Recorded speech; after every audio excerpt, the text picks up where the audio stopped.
All right.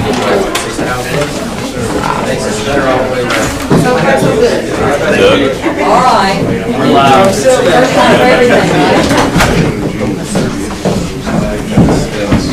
JD's chair. JD.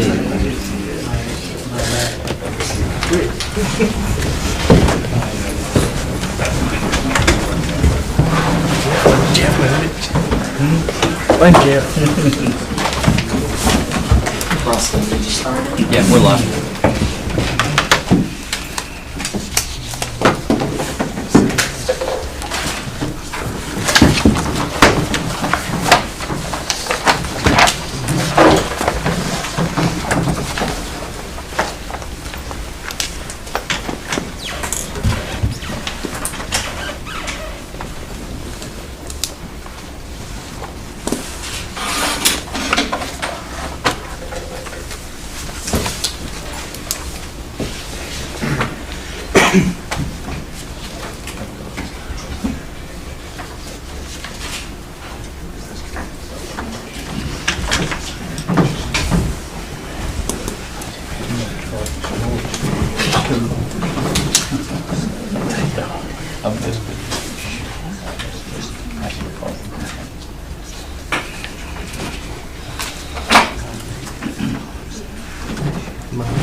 I got 7 o'clock. We'll call this meeting to order. If you would stand with me, the invocation, and remain standing for the pledge. Miss Lakeith, would you like to lead us in prayer tonight? I will, bow our heads. While I come forth thanking thee for this day, a day in which we've never seen before. Ask that you bless each and every one that has gathered here for this meeting this evening. Father, we ask that any decisions made here tonight be pleasing in thy sight. These are our blessings we ask in thy Son Jesus' name. Amen. Amen. I pledge allegiance to the flag of the United States of America and to the republic for which it stands, one nation, under God, indivisible, with liberty and justice for all.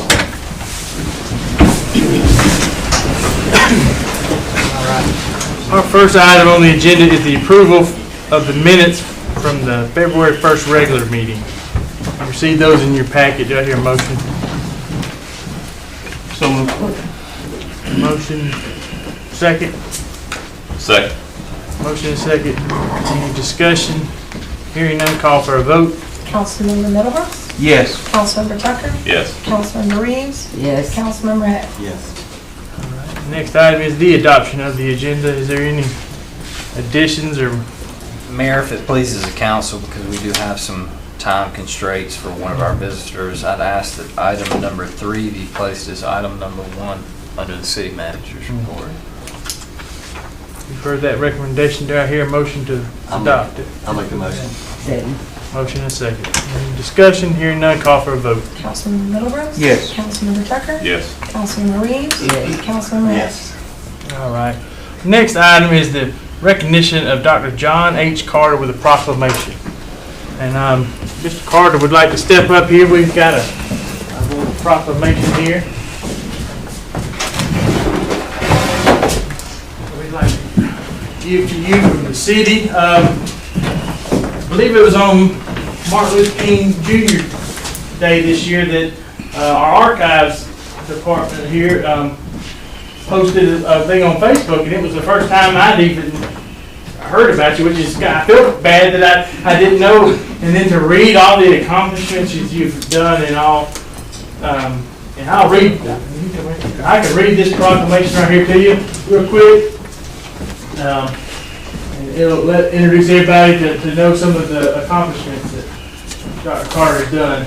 Whereas Dr. John H. Carter, a native of Thomaston, Georgia, and the first African-American graduate of the Robert E. Lee Institute, whereas Dr. Carter earned a Bachelor of Arts in Social Studies from Morris Brown College, a Master of Human Resource Management from the University of Utah, a Master of Management from the University of Southern California. He also earned a Doctor of Business Administration degree from the California Coast University. He completed the Columbia University School of Business Executive Program in Business Administration. Well, you did a lot of stuff. Whereas he retired as Vice President of AT&T, formerly Bell South Corporation, After retirement from the Bell system, he managed a successful consulting firm, Carter & Carter LLC, which offered management consulting, facilitation, and executive coaching for 10 years. In addition, he served as an adjunct professor for Strayer University and a course developer, seminar presenter, and a nonprofit university for 10 years before fully retiring in 2016. You did a lot before then, didn't you? And you continue to do stuff. Whereas active in the community, he's the Dean of Officer in Chapter Development for Alpha University and Chairman of the Sun City Peachtree Community Association Incorporated Clubs and Activities Committee. At his church, Cascade United Methodist Church, he was a chairperson of the Higher Education Scholarship Committee, which is awarded over $1 million from 2001 to 2011. And whereas, in November 1996, served as the initial Vice President and Project Manager for the Washington, D.C. Martin Luther King Jr. National Memorial Foundation, Incorporated.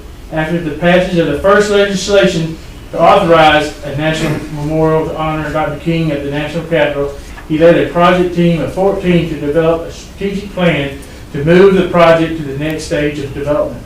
Whereas Dr. Carter supervised the passage of 2 laws authorizing the memorial to be located on the National Mall, coordinated the site selection, managed the design, competition, and selection, which received over 900 entries from 52 countries, created a national project office, and raised over $15 million before turning the project over to permanent staff in the year 2000. And therefore, the Thomaston Mayor and City Council do proclaim this day John H. Carter Day on February 15, 2022. In witness, therefore, I undertook to sign this, and on this date, we've attached the seal. So we'd like to present this to you on John Carter Day in the city of Thomaston for all you've done and the recognition that you've done for our community. So here is this.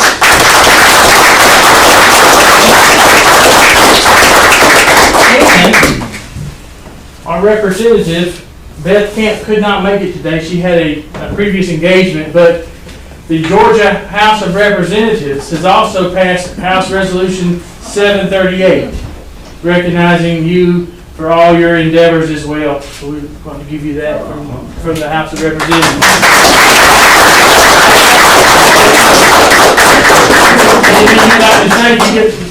You've earned some minutes to talk in front of everybody. Well, I'm just thankful for Thomaston, Georgia. Whenever I'm introduced on a program and people read all the accolades, I often say that I'm just a small, short, buff-teeth black boy from Thomaston, Georgia, who grew up in a 4-room house with no indoor plumbing.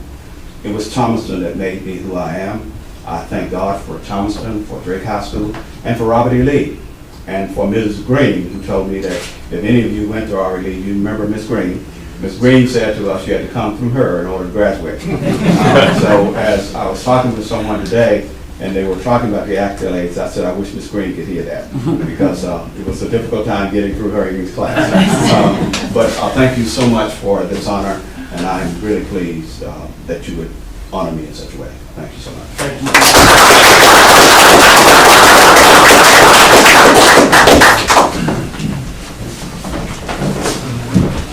And I also like to point out Carlos Cersei, who contacted me after seeing it on Facebook. He brought it to my attention and asked if we could do a certain proclamation, and I was more than happy to do it. And thank you for facilitating this tonight. Thank you. Thank you so much.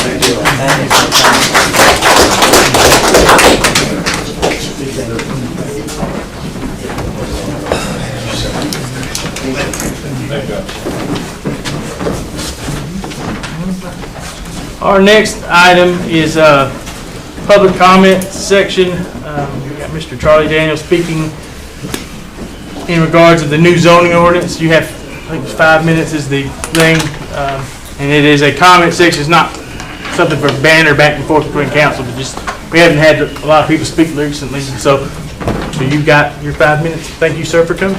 Gotcha. You want me to stand or what? You can, in case they see you, so you can watch it on YouTube. I was told to state my address is 130 Smoky Hollow Drive. Good evening, my name is Charlie Daniel. I come here tonight as a concerned citizen, landowner, and business owner. My goal is to bring awareness to the City Council and the citizens of Thomaston about the proposed zoning ordinance. I'm optimistic that some of my major concerns can be resolved before the zoning is finalized, but I'm prepared to seek legal counsel. I'd like to thank each of y'all for running for office, dedicating a portion of y'all's time to the City of Thomaston. I serve on the Board of Trustees and know that you can't please everyone. I also worked full-time for the federal government for 13 years and part-time for another 15. We have some shared experiences. During my time as a government employee, I observed that when people were placed in a position of authority, they often work to expand their control and authority on their own accord. Government control always expands and rarely contracts. I'm not positive, but I do not believe any of you directly own a business or property other than the house you live in, with the exception of one rental property within the city limits. I venture to say that none of you will be as affected by these decisions as me and some others. I encourage all citizens to read this proposed zoning ordinance. I can assure you that no one is gaining freedom. Some will argue that they're gaining protection. Did you know that if you have one dog, 2 cats, and 2 canaries, you'll be in violation of this ordinance? I want to know, how's the city going to enforce this? Are they going to do search warrants and count animals? Do you know there's a list of approved trees that you can choose from to implement your mandatory minimum landscaping? I'll say the list is long, but I bet I can find a tree that's pleasing to me, but yet prohibited. I'll start with some examples of properties that I own that are affected by these proposals and work my way to the most significant issue that I have as it's currently written. I own a 14-acre tract. I could hit the county with a rock from this tract. I'm hopeful to one day clear this land. It's got a few barns on it, and I'd like to put an animal on it. Under the proposed ordinance, we'll be prohibited from having animals other than domestic pets, growing any produce or selling any produce, or you can grow it, you can't sell it. Many other privileges will be lost on this tract as well. My father and I own several parcels of land that join to form one of the larger tracts in downtown. It's currently zoned light industrial, and it's going to remain light industrial, but it's flip-flopping from M1 to M2. What has changed is what is allowable in light industrial. The list has shrunk considerably. The county commissioners put an option on this tract of land to develop the judicial center.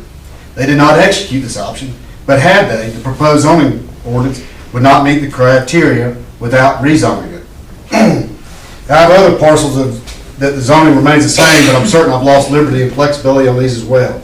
Now I'll address my major concern with this proposal. My family's owned Ace Cleaner since 1953. We were originally located diagonally across the intersection where David Dunaway's law office is now. My grandfather relocated to our current location in 1965. With the exception of the Ritz, I guess we're the oldest business in the downtown area. This location is defined as a dry cleaning plant, which means we do the cleaning and the pressing at this location. Under proposed zoning ordinance, Ace Cleaner will become located in the C1 neighborhood commercial district. In this district, dry cleaning plants are prohibited. From the current text, I can't find where dry cleaning plants are allowed anywhere within the city limits. I've heard terms like grandfathered in, which offers me unsolicited protection from competition in this district, but it is debatable if I can sell this business and the new owner maintain this location. Can I rebuild if a tornado destroys my business? I was told I cannot expand the building. Moving a dry cleaning plant is not like packing up some law books, a desk, and a computer. The cost to reinstall the same equipment at a new location would be exorbitant. If this is not fixed, it would destroy equity that my family's built since 1953. I do not think you'd find it acceptable if I told you you could keep your 401k up until retirement, but at your retirement, you can cash it in for a small fraction of what it's worth. This is unacceptable to me, and I'm willing to legally challenge this point. I was asked by one of you, where do we want Thomaston to go or become? I want to see Thomaston grow. I want to see Thomaston improve. I think we can all agree on that. However, I do not think we should forget about the I. This country was founded on individual liberty and freedom, and this should be considered when making decisions. I feel some of the measures are an effort to be more like Peachtree City. I don't want to live in their utopia. Additionally, I feel some of these measures protect larger, non-local companies and make it cost prohibitive for smaller local individuals. I urge everyone to review this proposed ordinance and see how it impacts themselves and our community. James Madison wrote in the Federalist Papers, if men were angels, no government would be necessary. If angels were to govern men, neither external nor internal controls or government would be necessary. Thank you. And I've got a copy that we got to put a copy in the record, or what? I'm more than happy to, yes. Thank you.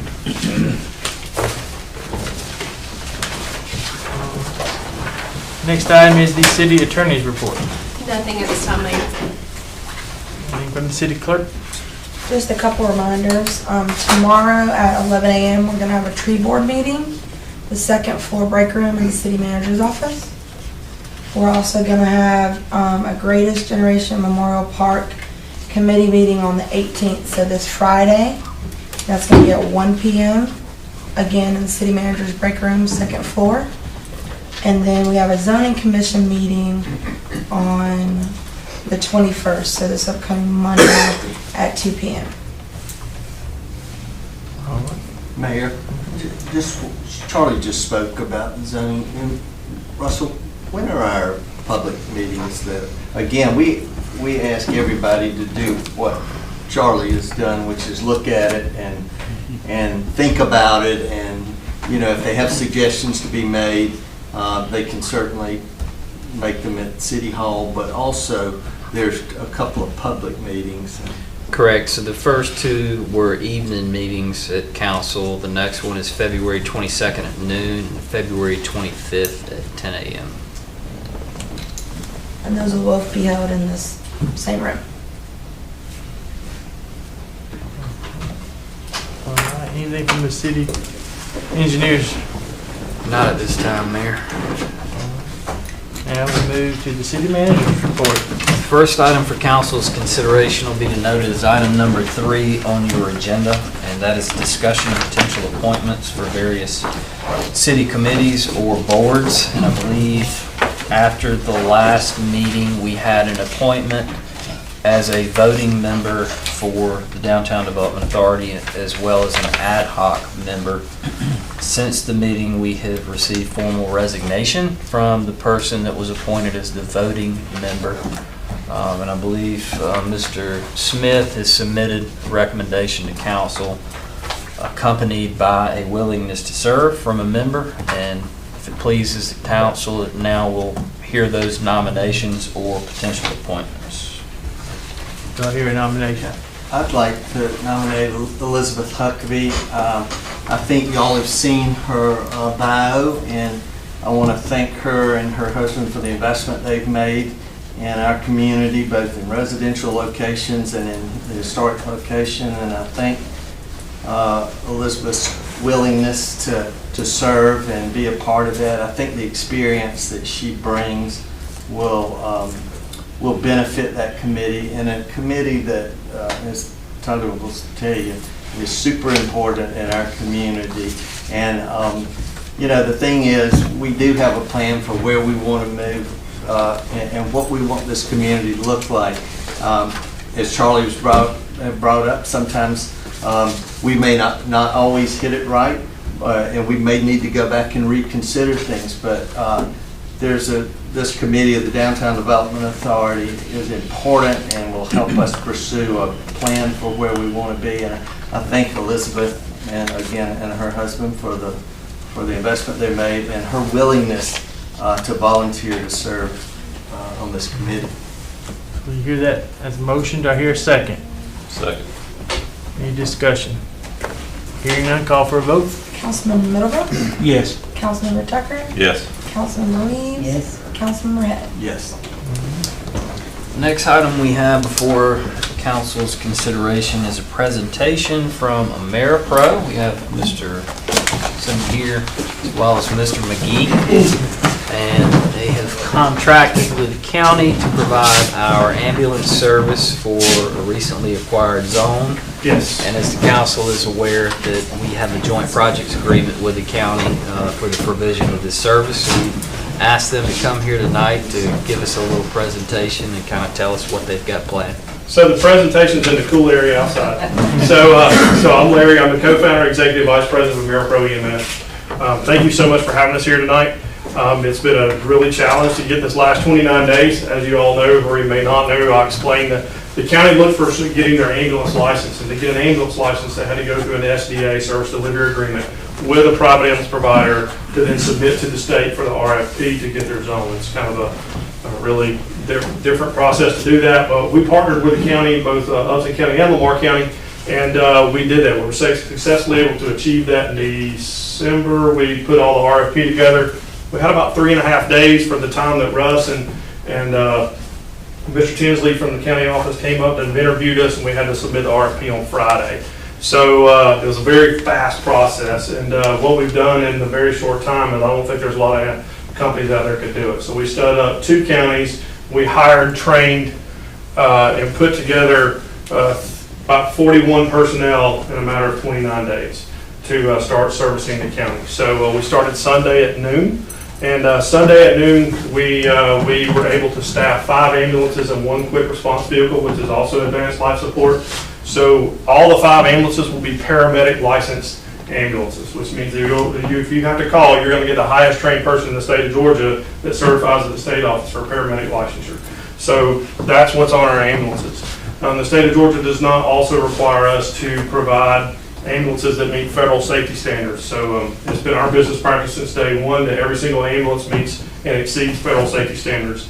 And we showcase those here today. So every single ambulance in this market is brand new. Every single thing is, our cardiac monitors are brand new. They transmit cardiac rhythms to the hospital. We track our ambulances for safety behavior from our paramedics, plus our EMTs that are driving. We have automatic stretchers. We have everything to help the citizens out as much as possible. We're also looking at, we're not just an ambulance service, but we're also we like to come into communities and help build infrastructure, because the federal grants out there, there are numerous, and by about several percentages, I can't remember the exact number, of rural grants that come in for cities and communities that aren't collected every year because nobody applies for them. So our goal is to work with the city, work with the county, both Lamar, Upton, City of Thomaston, City of Barnesville, to work together to collaboratively work on these grants and bring things and build the infrastructure of the community. So it's a big challenge, but we're up for it. Nobody could have spun up this fast as we have done, and we're excited to be able to provide this service. I don't want to sit up here and talk forever, so if you would like, we can go outside. You want to go outside and check the ambulances out? Or is that... It's up to the council, whatever y'all want to do. To look at the ambulances? Well, there it says they pulled them here.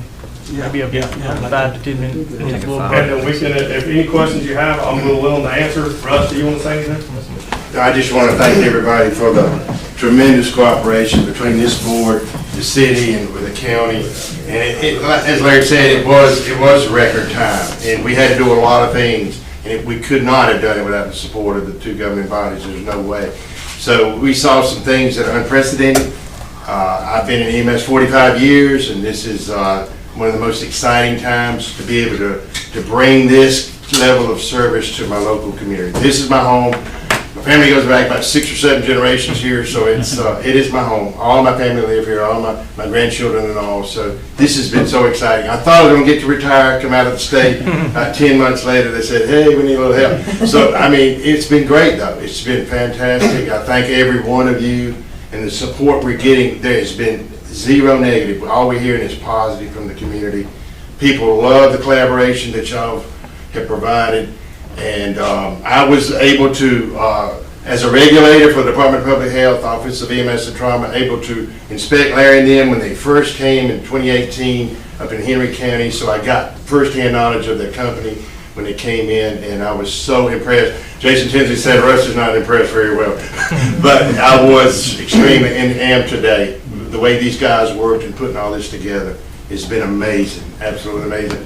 I'm so proud every time I see one of these trucks go by from now on. I'm proud of what all you all been able to do, because it's been a team, absolutely a teamwork approach, and I thank every one of you. And I think y'all took over at noon on Sunday, and I was at a church service that had I think the first call. Yep. And so I got to see the first call they had. So that was kind of interesting. We had a great response time. So the letter, sir. One thing I would ask you, if we run out there, Yes, sir. give us a little, when we get out there, if we can gather in, you give us a little 5-minute tutorial on what this equipment Sure, has, that absolutely. you might not see, that today's modern day response teams will Yeah, have it's- available to them. Yeah, I can absolutely do that. I'll try to keep it under 5 minutes. Yeah. Because there's a lot on So there. if we can just take this about a 5-minute break to go out here and look at this presentation that they've got. Shocked, use those little hats. All in favor of the shock, Doug?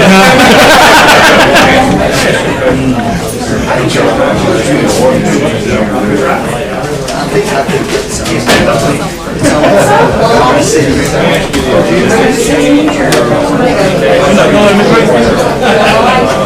You just gonna be able to, you can tell jokes on YouTube for us, right? That's good. You can stand up.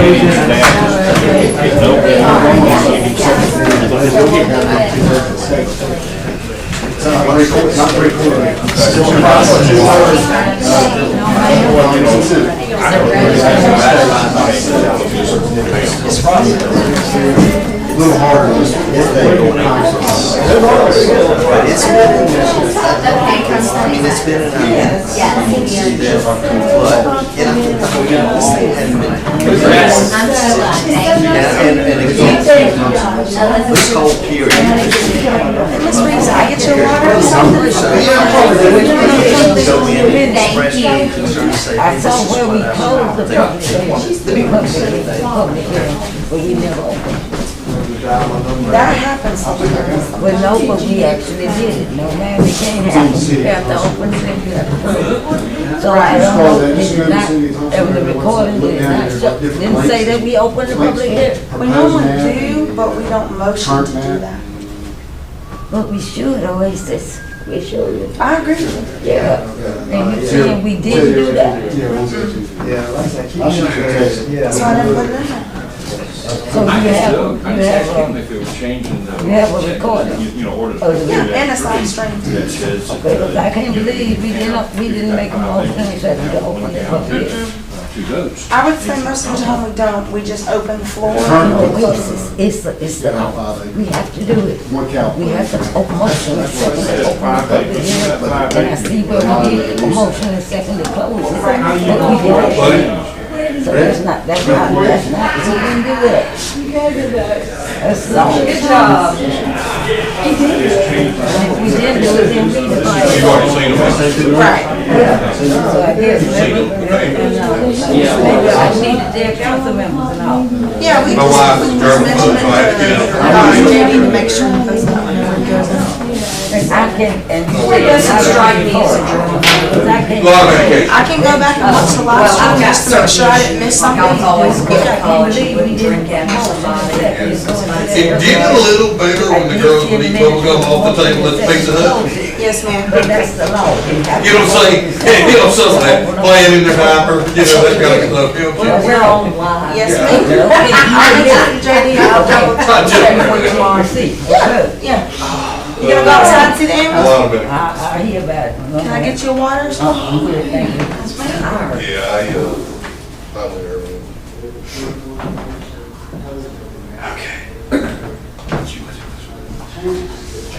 Thank you for joining us here at the session. Now, songs by line. You want me to sing? Is that what No, we don't. Okay. Just making sure. Just making sure. So when the county had their meeting, Tori got by and saw this and thought they were up here for them. And she couldn't get in. So she's breaking down all. So, yeah, I didn't realize that. Yeah, they're gonna have to redo the financial numbers on that. I'm just, they need to, I didn't, 76, I think, may have been the final number. Where was the one you were talking about? They're trying to get one in Lovejoy, about 1,100 people. And my uncle's a mayor there, so they're trying to put one together. They want the city to do the bond, the obligated cover, you know. But he said $110,000 a room. which sounded super high to me, but the big budget you had was 109,500, up for a couple, at 76 rooms. Yeah, I can share our feasibility stuff. I just thought, because I'm talking to the bond people, I'm going Yeah. to that, I said, "Yo, my uncle, like, what you gonna do, that $15 million?" I said, "We don't need to deal with it, but opulent, we just need a little hotel." Charles had 9 million for construction and FFE, furnishings, fixtures. That's kind of great. Yeah, it is. I saw you had a little trip. Had a good time. I did. Fort Lauderdale. Try to go once a year down to my girlfriend's. We have a good time. I guess I'm gonna ask the city if they'll provide the electricity to Josh and pay the $150, just see what they say. Hey, I'm pretty altogether. He needs to say that. Well, he has to me. I told him I would talk to Chase. I could Yeah. Chase will. Now's the time before the sky goes any deeper. My concern would come. Yeah. Let him scatter, you know? And then Matt Smith called me and wants to put some, gosh, what was it like? I'm having brain lapse. The smashing, because nobody can see it. And I'm like, I just sent him what he asked. But he said it was. Yeah, who knows? It's great right out there. And then we're gonna have to vote into forwards 4,000 more gallons per day. Really? Because of a new boiler they're getting. So I'll bring that to board. And Jason Tinsley and Russell and I have been talking about the agreement that I need to get. Jason's like, you need to do your due diligence on that. You know, you don't have a lot of capacity out there. And I said, Jason, they're spending $115 million on Upson County. If they want 4,000 more GPD, it will have my recommendation. So once y'all do the transfer pipe and all that, will there ever be more than? There'll be more, you just, Yeah, there's plenty. You know, I think depending on where it's developed. Now, if there's a bunch of development on the north side, there may not be, but Sure. if most of the development continues to be more out that way, I don't know why there would be more. Because that wouldn't let, what, is it 10% of the capacity, 20%, something like that? what is it, 2.2? Yeah, if they were gonna put in like, you know, X number of percent of the money for X number of percent of capacity. So there should be, quite a bit of capacity left, I would think. Well, he didn't have any problem making sure when you got theirs, but now somebody's asking for 4,000 measly gallons. Interfor is an interesting company because they're quiet and then all of a sudden they blow up and when they put one of those kilns in, it's a lot of money. Oh, yeah, oh, It's a definitely. huge investment. They got a local guy, Chris Healy. They had been somebody was there about 18 or 24 months, and somebody new. Is he the big guy? Yeah. Like a football player? Yeah. Yeah, he basically run me and Russell out one day. Oh, somebody just told me what I said. Back in here.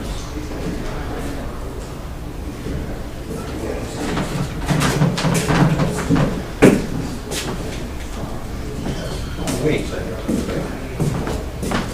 That one in front of the newspaper. All that stuff. Oh,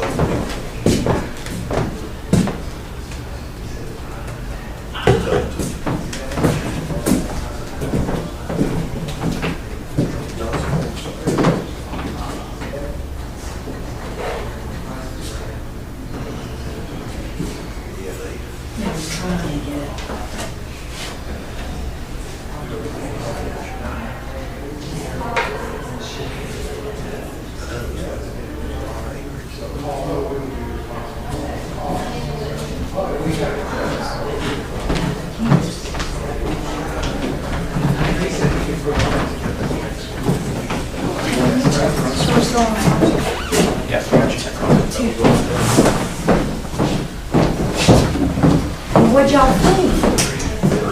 Makes you want to get sick. Just teasing. It's really cool out here. You're good over there.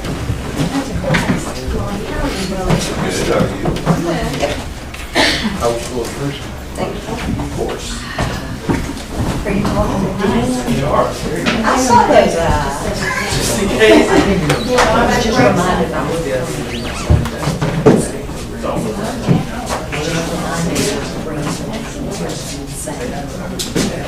It's great. Well done. That's kind of sweet. Hey, so you That's how got it gets my heart. They probably do. Back to next day. Change the business, name change, and that's all.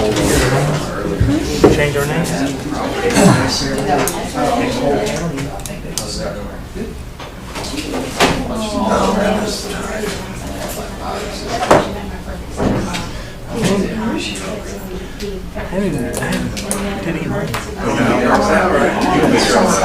What did you say for your Valentine's Day? We spent some time together. She left last Wednesday. And then she got us a published Did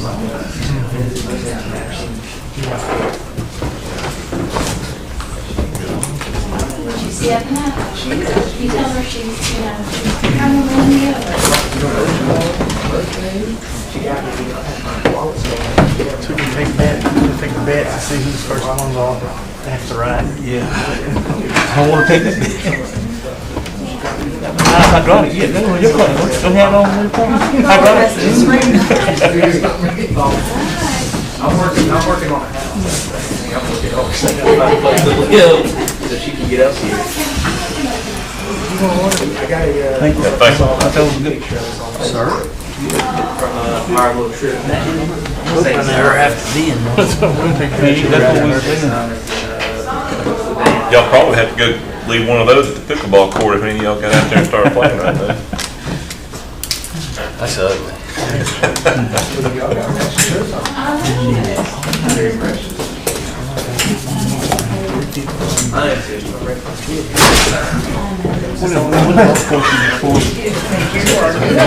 Probably wasn't our portion now.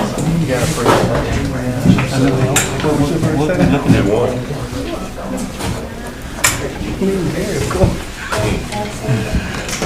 Gary won.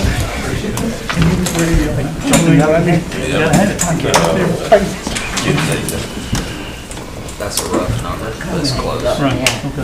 Oh, did I? I'm sorry. Let me go. You want to come back around? I'll put it back up. All right. We thank them for their, showing us all that on the new service that they have for the EMS, and, move on. Next item for council's consideration is item number 2, discussion of potential action regarding electrical territory within the Thomaston Industrial Park. We have with us tonight Ms. Kyle Fletcher, representing the IDA, and this is regarding the park, I guess the southernmost park, that's currently within the city's territory for provision of power. Mr. Fletcher, Ms. Fletcher, sorry. Thank you, Russell, and thank you for letting me come speak to you. First of all, I appreciate the partnership between the Development Authority and the city as well as the county. So I feel like we're all a team working together, and there's so many great things that are happening.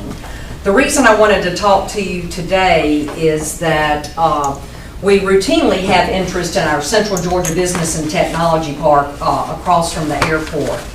But of late, we've had interest in the Thomaston-Upson County Industrial Park. And I know that OASIS added a couple of things to your packet, but with the Central Georgia Business and Technology Park, I think you are all keenly aware of the issues we had with sewer capacity. And we've been working on that a couple of years. Well, in this Thomaston-Upson Industrial Park, we have an issue with electricity. the issue is that it's in the city of Thomaston's jurisdiction for electricity, but there haven't really been any large new users over there. When Meriwether Ready Mix came, it's MRM, you can tell it's just a square on your sheet. The city of Thomaston didn't, in talking with Russell, it was such a small project that it didn't really validate the cost to run electricity over there. And Russell, you can correct me if I'm wrong. So he worked out something which is a very common practice of getting Upson EMC, who had a line very close, to be able to service and provide service for Meriwether Ready Mix. Well, at the same time we were working with Meriwether Ready Mix as a project, we had interest from a gentleman named Josh Rabin with A&C Environmental and Recycling, and he wants to go just north. There's Southern Company there. And he wants to go there on about 10 acres. So we met with Mr. Rabin and the EPD and Russell and some consultants of Mr. Rabin to get some of the issues worked out with permitting and such to make sure he understood, what would be required.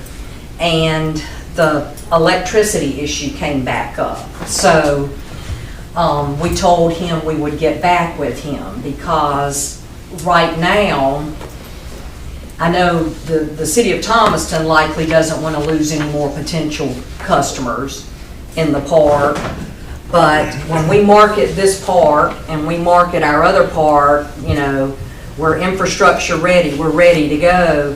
These little hiccups, we've got to figure those out. And for Meriwether Ready Mix, because we did not know about the issue with electricity, the development authority, the board voted to pay, I think, up to $30,000 to get the telephone lines, the utility lines up and run to the property line for Meriwether Ready Mix.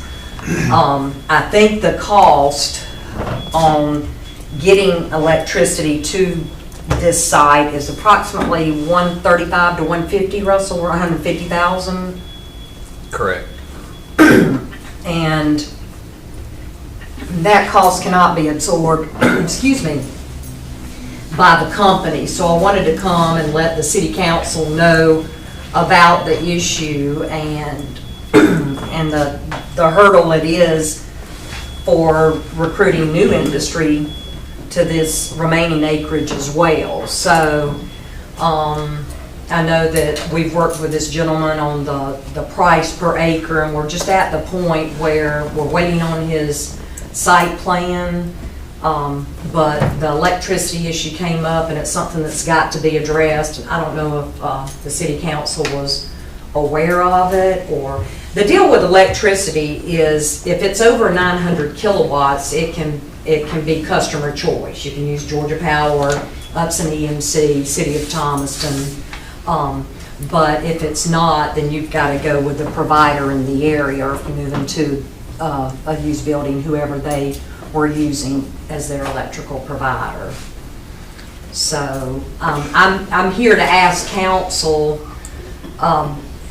if they would consider getting electricity to this site, not just for this project, but for any other project that would come on any of this remaining acreage. Did you want to add anything? Yeah, just to add to council, I don't know when the industrial park was established, but the utilities as far as power provision were never brought to the site. When this little hiccup with Meriwether Concrete came up, I got with the electric superintendent and we immediately started the permitting process with the railroad. So the hang up is you have to cross the railroad and you have to get a permit. It takes quite a bit of time to acquire that permit. So we're in the process of acquiring the permit. Once it's been granted, my intention is to bring to council a project to get our power utility to the park so that it can be marketed. With regard to the potential customer, my recommendation would be to swap territory with the EMC for 2 customers of equal or greater use for the provision of service. So not a straight out relinquishment, but a territory swap. But it's completely up to you. But once the territory has been granted, it can't be undone.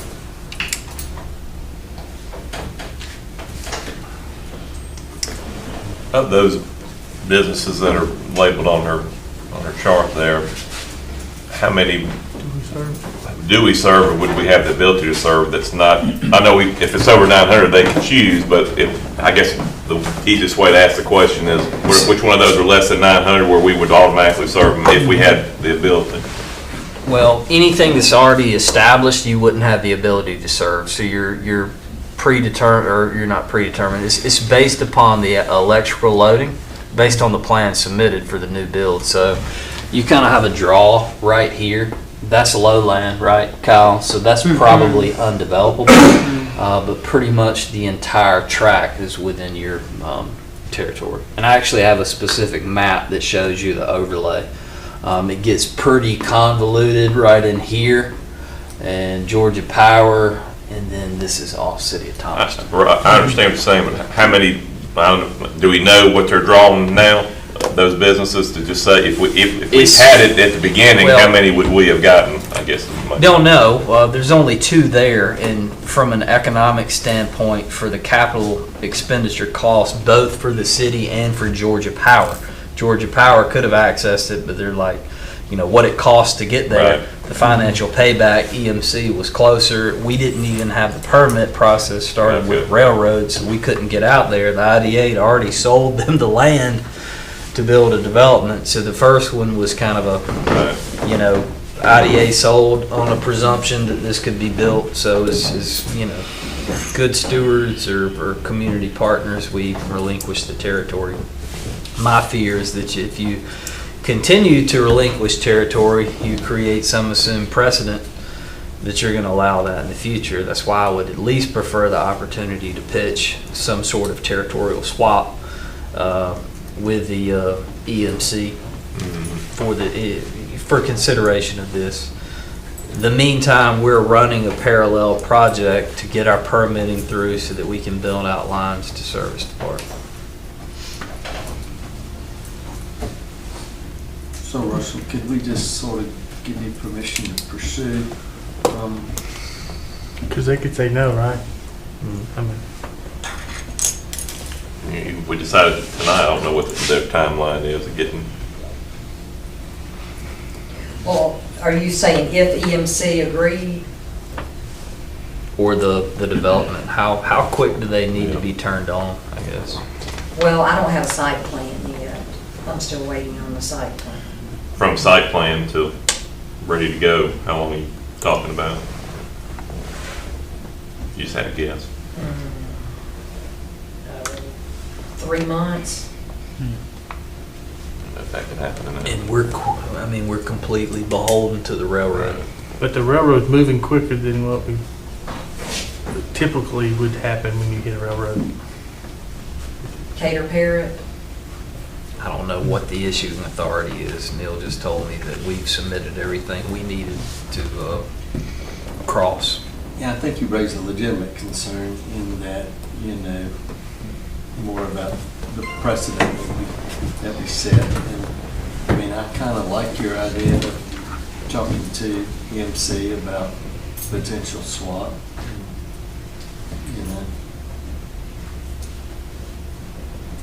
Does that really require any kind of a motion or anything, or? Well, it's a formal agreement, and we're basically assigning over territory. And I believe the Merriweather Concrete, we brought that before council prior to the, the transfer. So as long as you give me the authority, then the formal act of the conveyance we can bring back. So your recommendation is that we give you the? I would at least explore the opportunity. At least you gain something.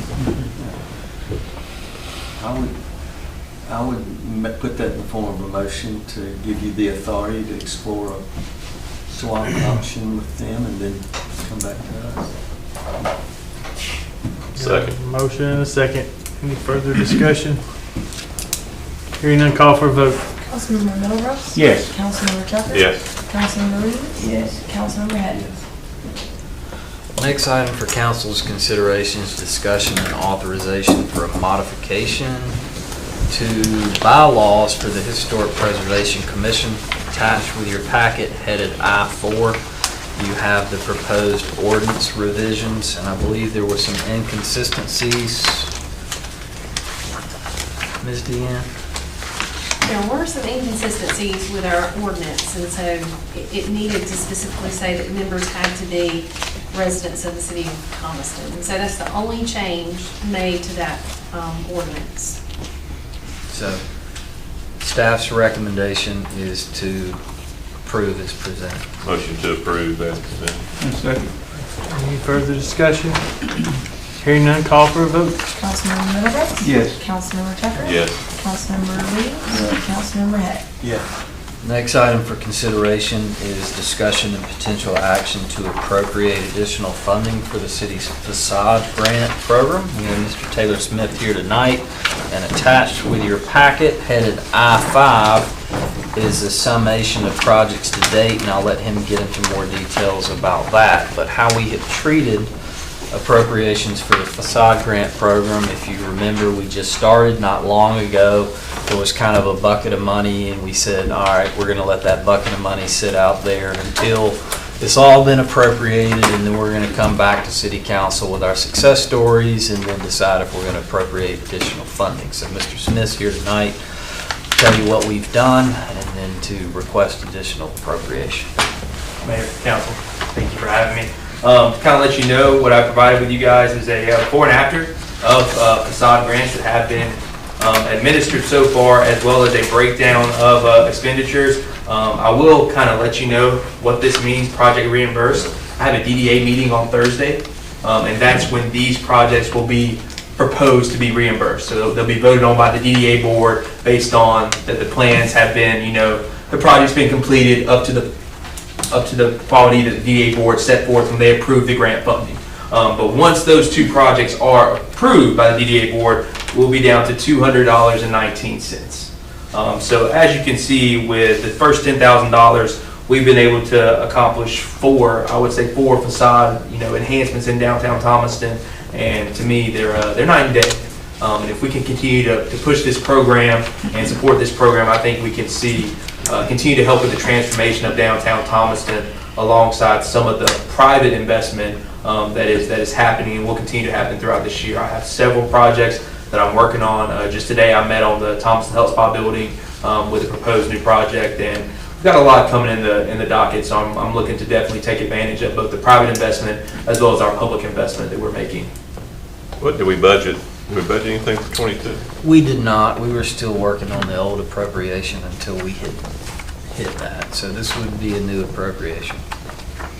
So as you can see, we're a little better than a dollar for dollar public-private investment, and we're making changes. And they've been very well received, I'll say that. I think people are excited to see the changes and excited for the optimism that just a simple coat of paint brings to the downtown square. So So the I other, see it's $9,799. That's the amount of money that was given to. That's the amount of money that, each yes ma'am. And then the total project investment, so that's the total projects, you know, including our expenditures plus the private properties expenditures. So just over $24,000 total has been invested into the downtown businesses and their facade improvement projects. so additionally, the two caveats for project eligibility is, one, they have to be approved through HPC, whether they're in the historic district or not. Because we're providing money, we do want some level of aesthetic control. But the secondary thing it does is we don't allow reimbursement on the project until our building official has done a code inspection of the property. Yes. So that we make sure we're not just making the facade pretty. We've actually got, you know, electrical, mechanical, plumbing, all up to speed. So it gives us eyes on the inside as well as giving a facelift and leveraging public-private dollars. So staff's recommendation would be a reappropriation of the same amount of money, $10,000 under the same guidelines. that once the projects have been commissioned and reimbursed, that we readdress with the body. What does it mean here when it says project reimbursed? So that's what I was speaking on. So these two projects, the last two, the hair studio and upper crust, so those funds were appropriated at our January meeting. Those projects have now been completed. Our February meeting will be Thursday, and at that meeting, we'll present the projects that they've been completed, and then they'll be voted on to be reimbursed.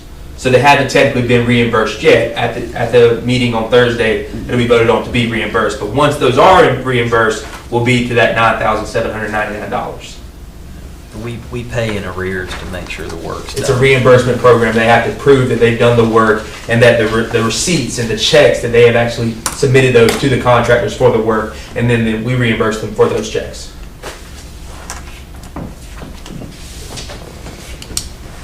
You have some projects in the hopper? Mr. Piper at Fund 101, he actually came before us back in October looking to do new signage on the front of the building.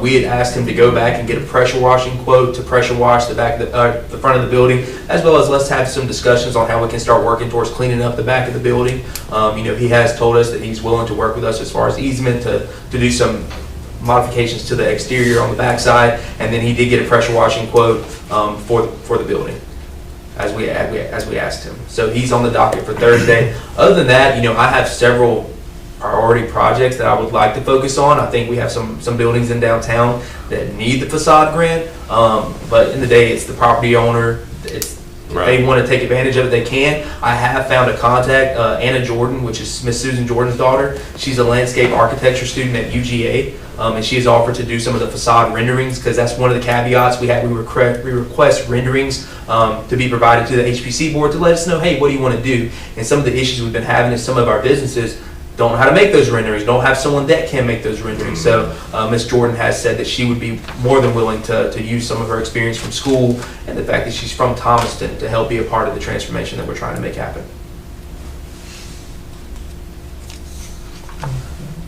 Make a motion, we appropriate another $10,000. Second. Motion and second. Any further discussion? Call for a vote. Councilmember Middlebrooks? Yes. Councilmember Tucker? Yes. Councilmember Reeves? Yes. Councilmember Hatt? Yes. Next item for council's discussion actually is that of the Spring Art Festival. All right, so I'm excited about this one. We've got a couple festivals in Thomaston. We've got our annual Christmas Lights Parade. We added a market this past December that went very well. We have our Freedom Fest. We always do July 4th. When I was growing up, we had the Boss Hog Barbecue Festival on the square. We had the Spring Fling, Taste of Thomaston. All these little unique festivals that the city has had over time that have kind of just died out. Whether it's been transition of leadership, transition of personnel, they kind of died out and haven't had someone to kind of lead them. When I came in, a big push that I see is bringing vibrancy, bringing art, bringing just optimism in this community. And I think you can do that through art. Color and art, there is no age, there is no race, there's no creed, there's no religion. It's something that can really unify a community. And so that is the intent of this Spring Art Festival that I hope that we can make an annual event. So this year, tentatively, it is scheduled for April 22nd through 24th. The 22nd would consist of a downtown art walk. We would have artists set up in some downtown businesses, as well as partnering with local/regional wineries, breweries, to have some type of sip and stroll type event. You could, in a sense, buy one of our Go Cups and then walk around to the different sampling tables and try some different wines, and just visit some of the downtown businesses, learn what they do. I think some people don't realize some of the businesses we have in downtown Thomaston, so it's a great way for some of our businesses to kind of expose themselves to the community and then expose some of our talented artists. We have many talented people in the community that don't really have a place to say, hey, this is what I do, this is what I can do, this is what I could do for you. So that's the intent of the downtown art walk. The 23rd will be an arts festival at Great Generation Park with the City Electric Department laying power in the Pine Thicket. We can now have vendors in the Pine Thicket that need power. So the goal is to have arts and crafts vendors set up down through the Pine Thicket, as well as some live demonstrations. So you might have some woodworkers over here chiseling away. You might have a plein air art, somebody painting over here that you could watch. You might have Miss Mary Ann Hughes, who has a pottery studio out Pickard Road. She's offered to bring her pottery wheels and actually allow people to try their hand at making their own pottery. We'd love to do a kids zone out there. They can do some stuff with Play-Doh. Maybe have our metal artist, Mr. Spivey, out there doing a project. Just some stuff to kind of bring people out and something they don't normally see in Thomaston. And then along with that, we're looking to do a chalk festival around the ponds and have some chalk artists out there, do some food trucks maybe in the parking lot, just have a nice community day where we can congregate and really just appreciate the artists and the craftsmen we have in this community. Sunday, I've been working with a group of UGA students called Color the World Bright. I found them just creeping on Facebook one day. They did a mural restoration project in Hawkinsville, Georgia. And so they took one of the old Coke murals that you have in your downtowns. Back in the day, downtown Thomaston had several Coke murals, knee-high murals, RC Cola murals. Just over time, they'd either faded or the building got painted or, they were just lost. So I'm looking to recreate some of those nostalgic murals, historic murals that used to litter downtown Thomaston. So I've been working with the archives to kind of pinpoint those. So we're looking at recreating an RC Cola mural on the side of Cook's. Recreating a Coke mural on the second story of Slices, so you're coming up Gordon, and then recreating a Crown Royal mural on the side of Day Realty if you're coming up Main, and then additionally I'm looking to do a Welcome to Downtown Thomaston mural right there on the Boswick's building. The big thing is this Color the World Bright group out of UGA. It's a student-led group, so they come in, they do these projects for a fraction of the cost. Because they want their students to have that first-hand experience. They also love to partner with school systems. So this could be an opportunity for our high school art students to come out and actually participate in some of these mural restoration projects in downtown Thomaston. So Sunday the goal would be to reveal some of these new murals in downtown Thomaston. And then alongside this, I've been doing a t-shirt design contest with high school, middle school, and Skipstone, as well as we have fire hydrant applications open right now. We're looking to paint an additional 48 fire hydrants prior to the festival, and then allow people to vote on their favorite hydrant at the festival, and then do some kind of like little recognition or something that Sunday afternoon as well. So this will be a big event, but I'm really excited about it. It has a lot of opportunity. I've been in contact with the Cotton Picking Fair. They're actually going to come down to Thomaston tomorrow and kind of walk around. They've got a ton of contacts when it comes to the vendors. And I'm looking to create some type of partnership where we help them, they help us, and provide some of their vendors, especially local or regional. If they have some artists that I don't know about, a way for me to reach out to them and say, hey, we've got a festival in Thomaston that you can participate in. You spelled plain wrong in the plain English. P-L-E-I-N, right? Yeah, that's right. Come on now. Mentus, I'm not Mentus over here. Sorry. I'll be honest with you, I've never heard of plain air. I thought Lonnie knows all about it. Lonnie knows all about it. I'm sure he does.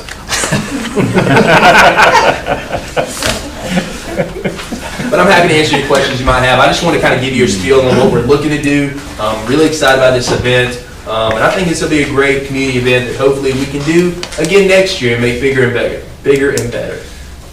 Thank you, Ted. Appreciate it.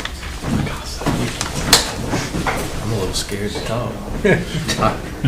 Next item we have before council, item number 7, discussion and potential action for budget amendments. We have with us tonight our finance director, Mr. Joyce. An artiste. An artiste. These are to clean books prior to the audit, is that correct? Yeah, so these amendments we do every year, just some things that I do to clean up so that we stay under budget in each department. I'll give a quick rundown on them and kind of why and what happens. City council was travel, and so we need to up that a little bit, and that has to do with some of the cards that we used at some of the travel for the whole city, but it all got booked onto the council, where, what would have been mine if I went somewhere. And so anyway, we need to raise that about $7,000 to make sure that that's under budget. Russell's professional dues were $1,000. We thought it was $2,400, and he had like $3,500, so he's over budget about $500 or something. So if we raise that up $1,000, With part of my credentialing That's right. program, I have to have 40 continuing education hours, and I took a class through the ICMA. yeah. Legal was over just a little bit. That's a separate department.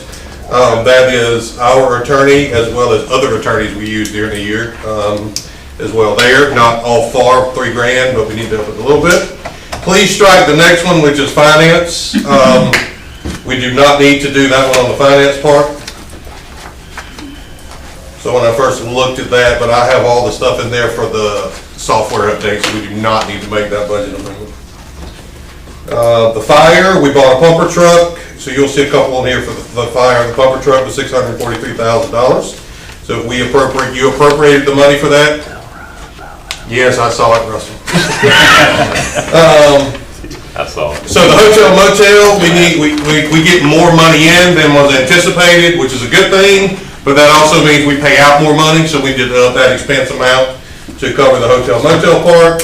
We need to up the sewer line replacement line item for the $4.2 million, which has to do with the huge sewer project we are doing. And same with the offset on the sanitation. So we are paying the sanitation company for trash about $100,000 more, but we also collected that money as well. But we need to up the expense item so that we don't get rid of it in our audit. And obviously, a lot of this stuff is not coming from the general fund, but other designated. Yeah, other designated funds and things like that's that. right. Okay. Yeah, exactly. But I just need to clean up the Right, but I expenses think for the budget. just to make sure. Yeah, absolutely. Yeah, that. these don't go back in, most of this stuff doesn't go back into our reserves or anything. They were, like, the fire truck was ARPA money. Right. The sewer project is all money coming from somewhere. We got Right. GFAs or USDA was a huge part of this one. So we got all this appropriated, but again, I'm just trying to clean the books up. So we need a motion to pass these budget amendments as presented. So as presented with the exception of finance. Yeah, with the exception of the finance. Let me just ask you. Yes, sir. Does there have to be an adjustment to the other side to show where the funding is? Well, I don't get written up for that, Doug. So you would think you would be. But when the auditor does the audit, the state only cares about if you go over on the expenditure side. In the past, we have done that with revenues. I have shown the other side, but that's not part of the process, what I'm doing here. There's nothing on here, like I said, that we either hadn't talked about, y'all hadn't voted to buy, but yeah, I'm just cleaning up the expense side. Thanks for bringing that up. I'll make a motion. All right, a motion right here, second.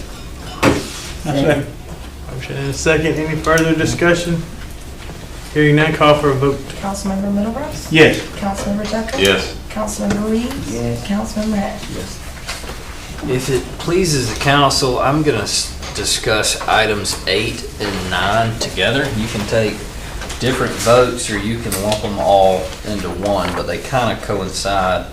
So the first item, I also have Mr. Joyce here tonight who's prepared to give you details. And you should have attached with your packet the resolution and the policy headed I-8 and I-9. So the first being potential authorization for the city credit card policy. That will be I-8, and as you can see in the text body, this is an actual requirement of state law that we have this policy on our books, and it regulates the use of city credit cards. Lonnie, do you want to add anything to that? No, I was, so this came about with the new financial software and me working on the purchase order part. So we are really pushing department heads now to, they have to get a purchase order before they purchase anything. In the past, that limit has been $200. Anything over $200 they can buy. Other than that, they gotta come to us. Well, it really caused a bunch of problems. I mean, there's a lot of stuff for $200. So in talking with the people that are installing the software, they suggested we go up to 1,000. I think we decided to keep it closer to 500 now to start out with. Yeah, and those are the limits in the purchase order policy. Y'all pass that, nothing changes. Anything over 1,000 has to have the 3 prices.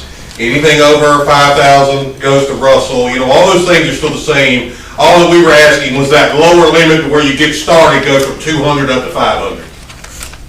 So in that process, I thought, well, we probably need to do something with the credit cards.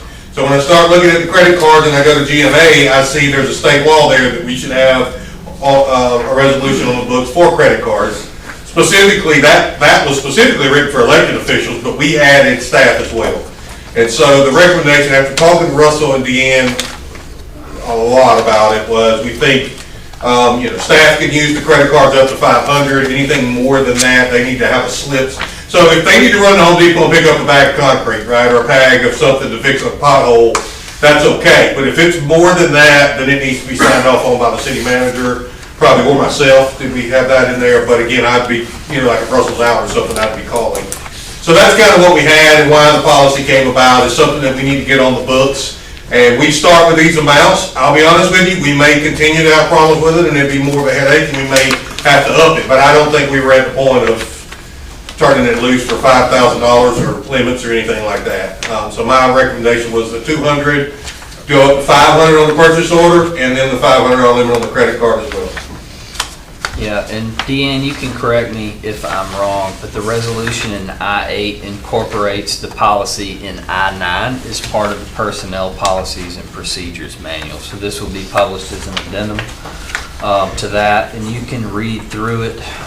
But as Finance Director stated, the OCGA statute actually requires the purchasing card policy or resolution. We set that threshold at $500. Other than that, the only thing that this does is it increases that threshold from $200 to $500 for the purchase without a PO, and in the process incorporates this to the Personnel Policies and Procedures Manual. And the only other thing we talked about was adding. I'm not in here. Right. In this one. I Right. thought we. This, I haven't changed it. Oh, This yep. was the original. Fair enough. I caught it though. Right? You did. So if you'll read the scope, the only person exempt from this purchasing policy is the city manager. And I've asked Deanne to incorporate the city manager into the policy. And again, the thought was, if people are gonna travel, we know we got things going on, but before they take a credit card and spend a bunch of money, the city manager should know what's going on, and there should be some kind of form signed off on by that thing, you know what I mean, on something like that. It shouldn't just be, here's your card, have at it, So, except for the modification under the scope, B, under Article, what is that, 16, purchasing card policy, with the addition of the city manager is to be bound by the policy. Staff's recommendation is to authorize the resolution as presented. You've heard that recommendation. Is there a motion?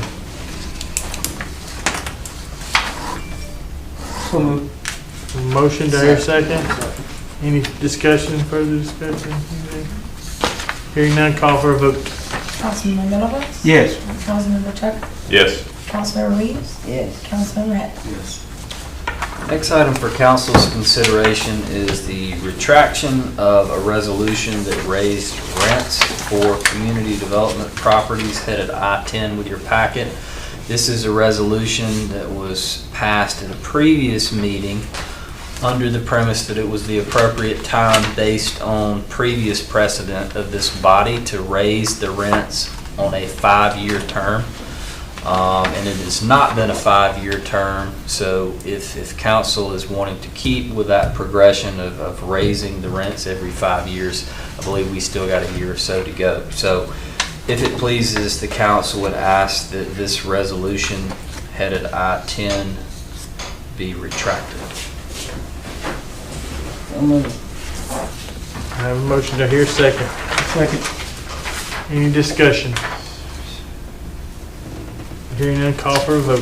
Councilmember Middlebrooks? Yes. Councilmember Tucker? Yes. Councilmember Reeves? Yes. Councilmember Hatt? Yes. Next item for council's consideration is discussion and action authorizing the signatures on the signature card with regards to our MEAG trust funds and other obligations. You should have a copy headed I-11 on your packet, and I believe the Mayor Pro Tem's signature was one authorized by council to be on the trust accounts and the flexible spending accounts, but his signature card has expired due to his term in office, and then once he was re-elected, it would require the city council to reauthorize for his name to be placed on the signature card. Motion to approve. Second. Motion second, any discussion? Hearing none, call for a vote. Councilman Williams, Yes. Councilmember Tucker, Yes. Councilman Reeves, Councilmember Hatter. Next item for council's consideration is discussion of potential action for an award to be made. This is for a project to install a drain at the toe of our dam out at the Lakeside Reservoir. We've budgeted this project for about 2 years. Essentially, if you'll know, the Lakeside plant is a Category 1 dam, which means that the dam could have potential loss of life if there was a dam failure. As such, we have to have the engineer of record to provide annual inspections on the dam, and then we have to submit that to EPD. One of the dam inspections, they found this wet spot. We have We're too bad.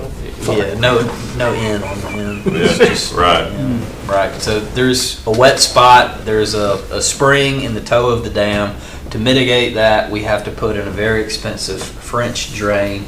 All this has to be designed by the engineer of record, and they also have to be on site for the inspection for compliance with the EPD. You have attached with your packet a recommendation of award for the construction of the dam project, and the low bid is $280,000 to McElroy Equipment LLC. It almost seems like they're bidding on two different projects.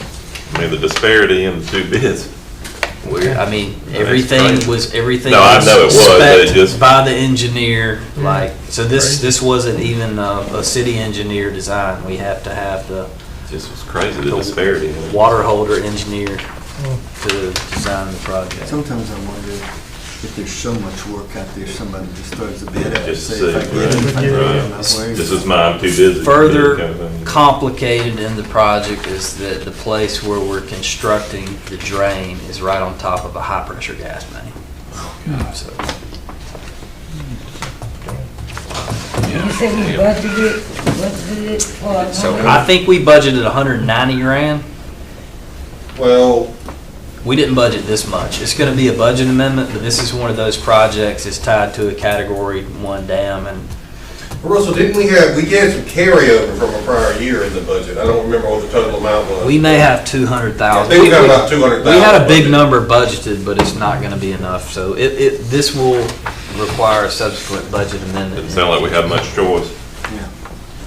So staff's recommendation is to concur with the engineer's recommendation of award and award the contract to McElroy Equipment LLC in the amount of $280,000. You've heard that recommendation. Do I hear a motion? I'll make a motion. Second? Second. Any discussion? Call for a vote? Councilman Middlebrooks? Yes. Councilmember Tucker? Yes. Councilmember Reeves? Yes. Councilmember Hatter? Yes. All right, the next item for council's consideration is discussion of amending the alcohol ordinance license and application fees. Did we have to back up a date? We do. Okay.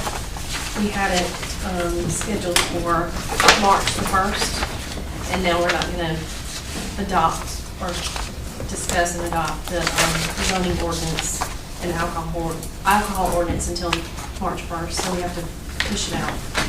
So what is the recommended I believe it's the 18th. March 18th? So as submitted, this will push the effective date for the issuance of bar licenses back to March 18th. So staff's recommendation will be to authorize this resolution. And do we need any clarification on the other matters that we were discussing so that we can draft it? I think what I wanted to do was get some input on any changes that we needed to the alcohol ordinance. We had discussed some last time. One thing that was brought up was whether or not we were going to pull two applications. There was a change that, Right, so the question was, the way that the methodology is in the ordinance is drafted. Everyone would submit their applications, we would go through those applications, make sure that they conformed with the actual ordinance. Then they would go in a pot, and then we would pull them out, 1 through however many put in. So say there was 10, 1 through 10. The second one that was pulled, if it was within the 1,500-foot buffer, which is a state rule, right? You can't have package stores within 1,500 foot. So if number 2 came out and it was within the 1,500-foot buffer, 2 would get kicked out, and then you would roll to 3. And then if 3 was too close, it would get kicked out, and you would roll to 4. So ultimately, whoever got pulled as number 1 kind of set the pinpoint for what the distancing requirement. The mayor had brought me a suggestion that what if we didn't follow that protocol? What if number 2 was pulled if they were too close, given the buffer restriction? Could there be some leniency for allowing additional time for number 2 to secure a parcel that would be in compliance with both zoning, all of the terms, and the distancing requirement? So don't kick them out. Give them an abbreviated amount of time to come into compliance, since their number was actually pulled number 2. I think that's a good thing.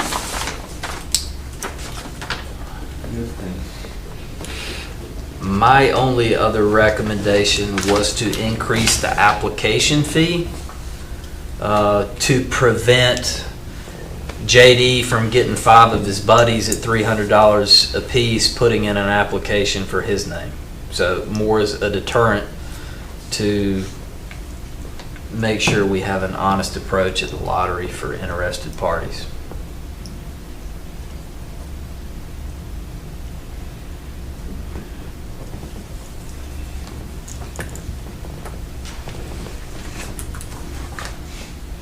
Say that again. Yeah, I mean, go ahead. Let's say to get in that lottery, it costs $100 or $300. Well, maybe you've got 4 or 5 people you want to go in, and then you're going to work out a LLC or whatever to get it in your name. So it might be worth $600 for me to get all of you to have an option on a piece of land to put in so that I can get the license. Where if it's $2,000 to apply, I'm probably not going to do that. Rumor is we're going to have that. I'm just trying to circumvent it. But it wouldn't be for the same person on the application, it would just be on an option on a land. I put in, we'd all put in, and then we got 3 chances to get our name pulled because it was only $100. Yeah. $300. Oh, well, it's worth it. It's a gamble. What's up, y'all? If it was 2,000, it's gonna be, that'd be $6,000. It's like, okay, I don't know if I want to risk $6,000. $300.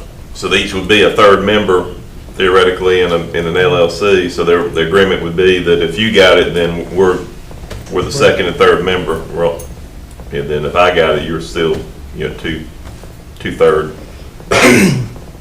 So what is the amount? So It will be, As proposed is $300. what's your recommendation? $2,000.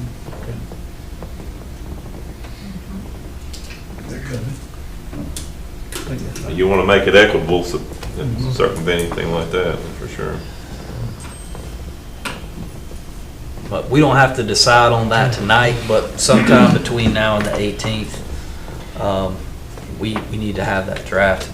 And part of that is, what it's going to cost the city to look at the plans, to put the ad in the paper, to do the drawing, and, all those things that it's going to cost the city. And when are we gonna, have they already started coming in?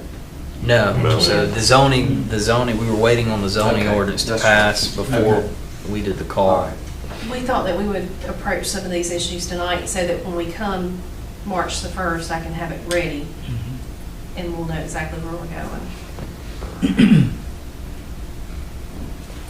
So, 2 questions really, the application fee and then the thought on an abbreviated period of time to let the number 2 person draw to go out and find an appropriate parcel. What's an abbreviated time?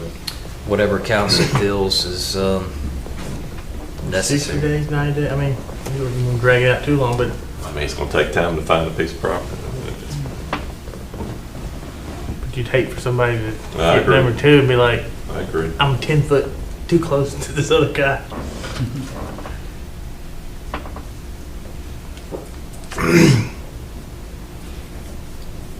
What are you thinking, 60 days? I don't know. 60, 90, I would say, I don't know. You don't really have to go through the whole closing probably, you could just have an option on buying it.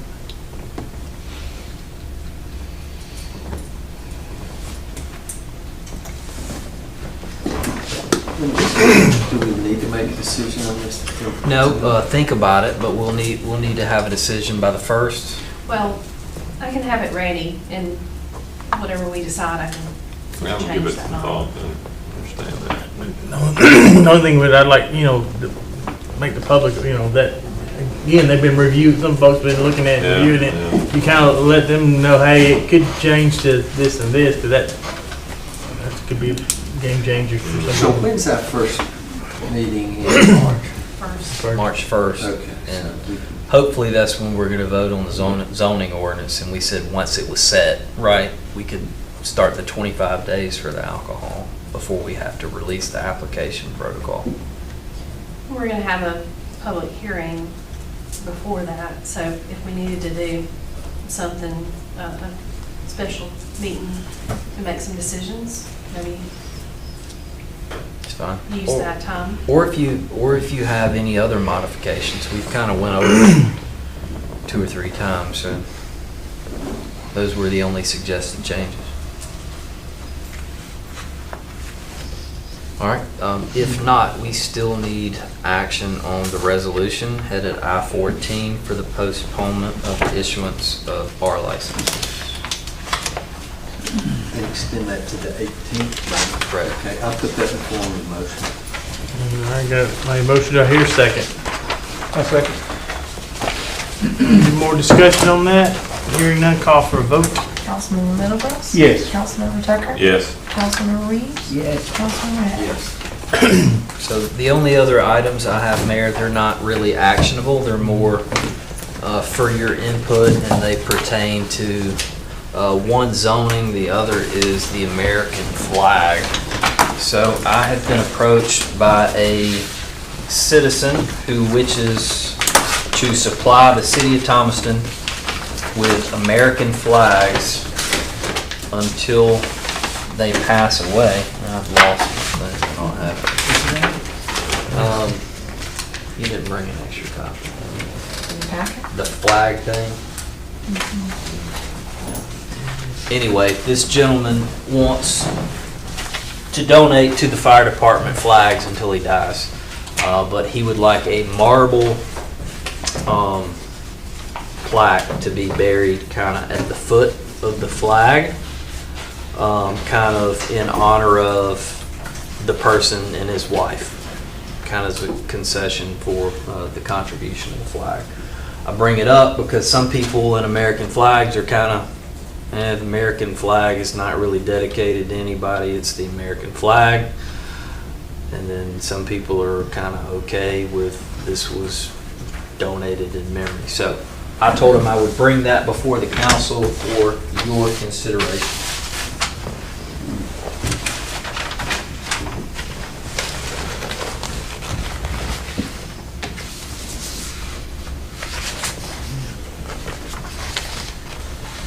Thought,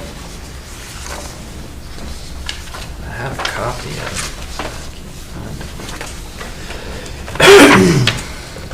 it. I guess I'm not following you on the American, it's just. no, Yeah. I mean, but you were saying something about the American flag doesn't belong to, Right, do we dedicate flags to people if it's the American flag? Like, the American flag Yeah. stands I as think it's a, more like the flag post. yeah, I was about to say, is it so much the flag or is it just the They're having it done. memorial type? well, the city's buying the pole, they're providing the flag, so I'm assuming it would be for the flag?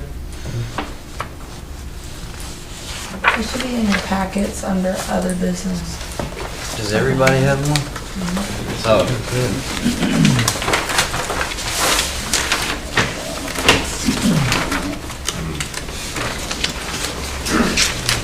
They don't have it in the packet. And then the amended one I hand out. There it is.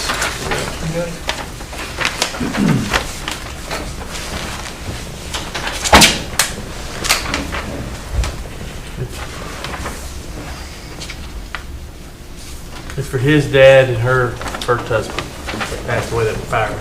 Would it, Embedded in the ground, kind of right there. or would it be more appropriate to say, gosh, I mean, then it gets going on too long.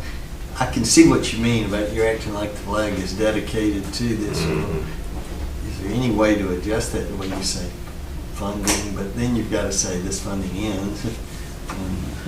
Whatever you want. I just know how some people are about the American flag, and I don't want to stick a memorial out there and get questioned, so. He's offered to pay for the flags, he's offered to pay for the memorial, that's just a request he made. Well, what if we have more memorial folks request for others that way? It's completely up to y'all.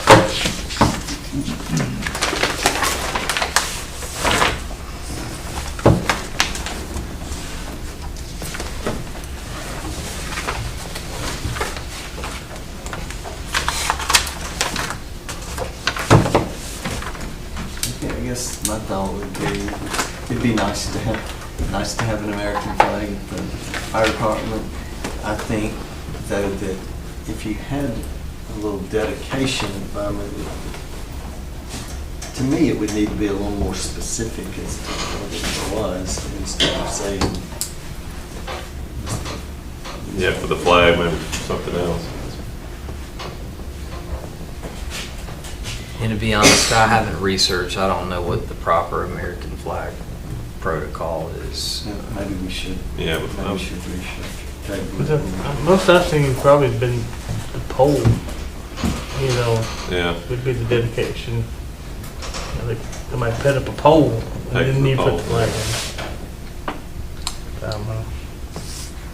And it doesn't say anything about the flag or the pole, it just says in memory of, so. It's up to y'all. Could you not just put a plaque that says this plaque is in memory of such and such, and not mention anything about the flag? Well, this doesn't mention anything, it just says in memory of.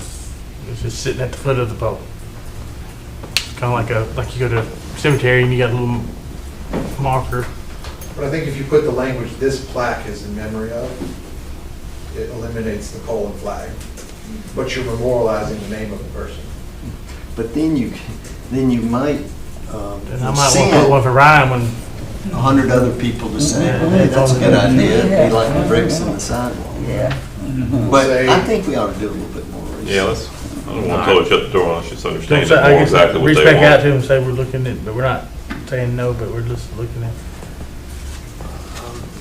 The only other issue I have before the council and other business is just general direction. And it may require additional research and conversation as well, but, you know, we've had 2 public hearings on the zoning ordinance. If you hear of any particular changes or questions or anything that you would like, so the 2 that have kind of come up are, you know, agriculture, 1. So in our current zoning ordinance, R1, which is a residential housing, an allowable use is agriculture.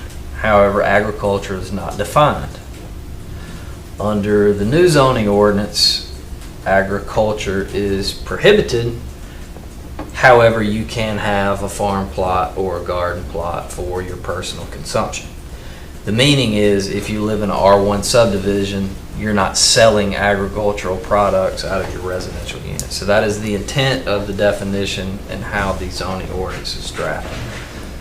If you would like to allow the selling of agriculture in residential districts, then I will need to modify the zoning ordinance as it's drafted. As far as the gentleman here tonight, is that something to be discussed at the next public hearing, or how would that work? So I've spent some time talking with Mr. Daniel, and my understanding of the way that our zoning, and he did call out some great points, and we've had to go in and redefine some stuff. So the way that our zoning ordinance is drafted, in a C1 zone where his property is located, dry cleaning plants would be prohibited. right? However, there's a distinction in the zoning ordinance between dry cleaners and dry cleaner plants. Dry cleaner is a drop off and pick up only. A dry cleaner plant is where the chemicals and the process are done on site.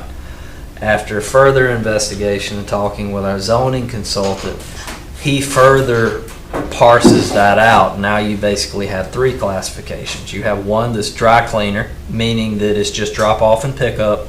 You know it's done somewhere else. And then there's a Class A plant and a Class B plant. The difference between a Class A plant and a Class B plant is separated by the flash point of the chemical.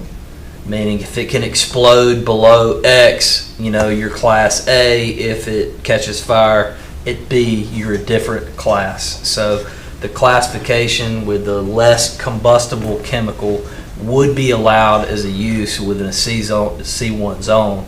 However, if the flash point, you know, if it was more likely to catch on fire, it would still be an industrial use, right? So that's where we put the plants, was in the industrial zoning district. However, regardless of the zoning, regardless of the classification, regardless of the flash point, my understanding, and Deanna and I have read a lot of case law, we've disagreed, we've agreed, and I think we're kind of on the same accord, is that when you rezone a property,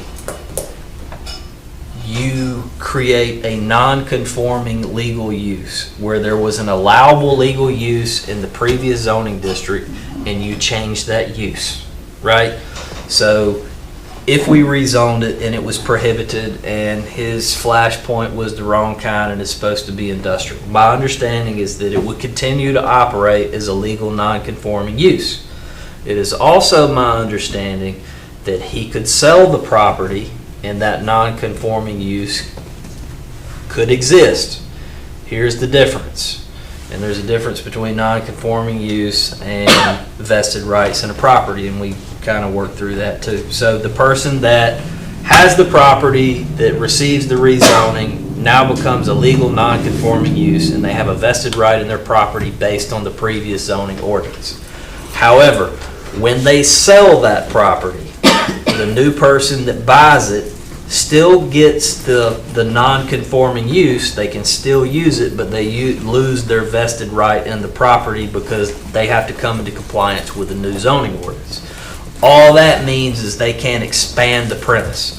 So you buy a cell phone, you know it's a non-conforming use, you pay X amount of dollars for it, but you can't make it bigger, you can't make it taller. You're tied to it as you bought it, and you can't expand it. So that was kind of the conversation that I've had with Mr. Daniel. That is my understanding of how the law works with zoning, rezoning, non-conforming use, and vested rights in a property.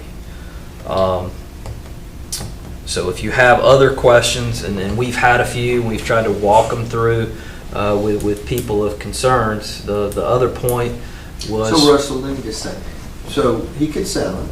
Yep. And that person could inherit the right to do what he's doing. The only restriction is on the person that buys it from him couldn't expand. Correct. Could Charlie expand now or not?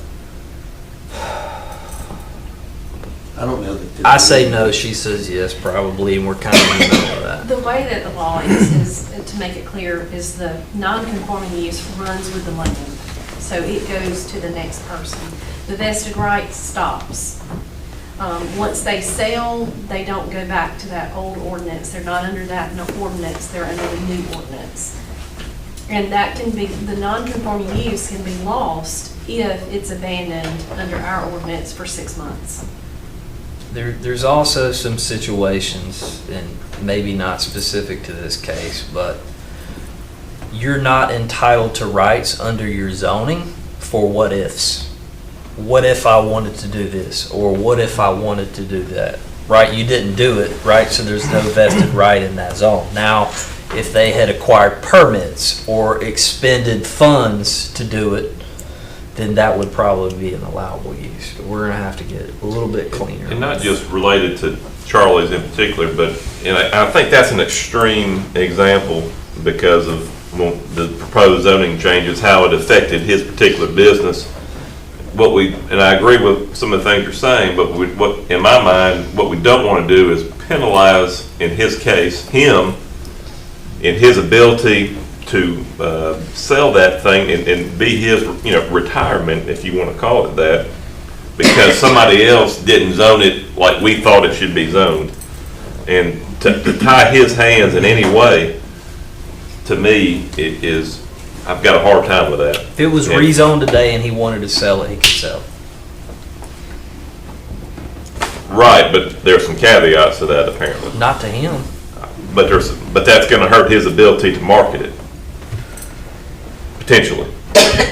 And and again, I don't wanna keep harping on, it's an extreme case, but, I think you've got a lot of multi-generational businesses that I just don't feel like it's right, in a sense, to handcuff them on what they can do in order to leverage on, I shouldn't say leverage is a bad word, capitalize on the success of previous generations that they worked so hard to build up a business and they want to sell it, and then we're going to say, well, I'm sorry, we're going to limit to what you can do in the way of not allowing the potential buyer to have as many rights as Charlie has now. And again, in this case, I hate to go back to his, but that's the one we're talking about. The only way to undo that is to not redo any of the zoning. Again, I don't think, and you and I talked about it, how many of these extreme cases do we have that are such, the zoning is affecting them in such a way where you've got this kind of situation? Anybody who wants to sell based on a what if. But no, I don't think that we have, and again, that's why I want to know the sheer number. His seems like it was totally. Everybody's going to argue the what if. Well, I really didn't want this to be a 2-story house. It was going to be a 3-story house. And by you limiting the height requirement, you've diminished the value of my residential property. Well, again, I think that's an extreme example, but. You can't prove either one. But if he has a business and he wants to sell it and they want to add on a 500 feet on the back to incorporate a more efficient machine, we're saying he can't do it. Or the buyer, that he may not be able to do it. If I'm here, Not as a non-conforming use, but if you choose to use the least flammable chemicals and come into compliant, it's a total legal use within that zoning district. I guess, I don't know what the case is right now on that. Yeah, I don't know.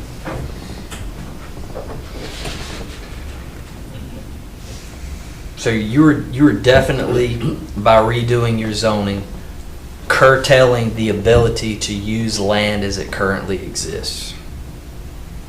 That is exactly what this zoning ordinance does. It does away with the commingling of uses within a particular land use zone and separates those. So anybody who had an M1 or an M2 or a C1 property in the city is going to lose the what if of all those other allowable business opportunities when you vote on the new zoning ordinance. All that's going away.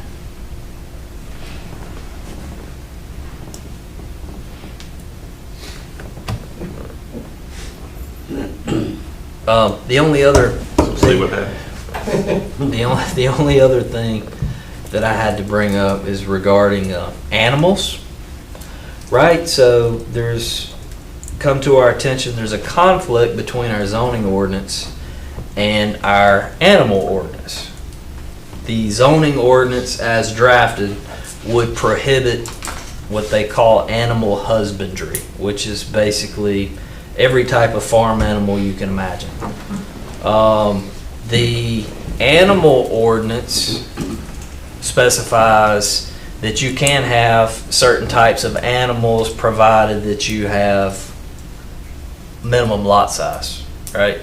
So if it's a cow or if it's a horse or if it's a goat, you can do it, but your acreage has got to be, so big. So the question is, which route do we want to take? Because we've had conversations about chickens and other things. Is it either, do we want to be a city that has it, or do we want to be a city that doesn't have it? Or do we want to be a city that has it, but maybe we want to change some of the regulations?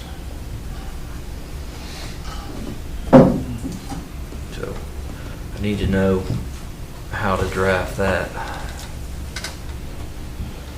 And I only know because I've heard a couple of conversations. Mr. Charlie had the question, and I know there's a couple of other citizens that have asked the question, you know, what about animals? Or are we going to be able to have animals?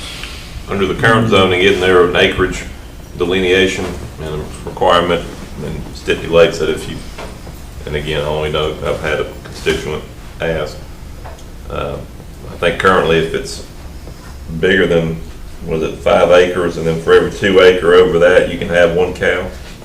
Yes. So our acreage requirement for cows is more lenient than it is for dogs. Yeah, that's a problem, We don't eat dogs. yeah. We're gonna have to raise chickens if the prices keep going up. I mean, if you got, That's another thought that ties into agriculture. Are you going to let people sell cattle in a R1 district? no, I think having them and selling them, I mean, can you not have it and slaughter it for your own consumption, just like a garden? Absolutely. You know, we've had a lot of conversation about this. It's whatever council wants to do, but I will tell you that there's a provision in the ordinance that says they're supposed to remove all the animal feces.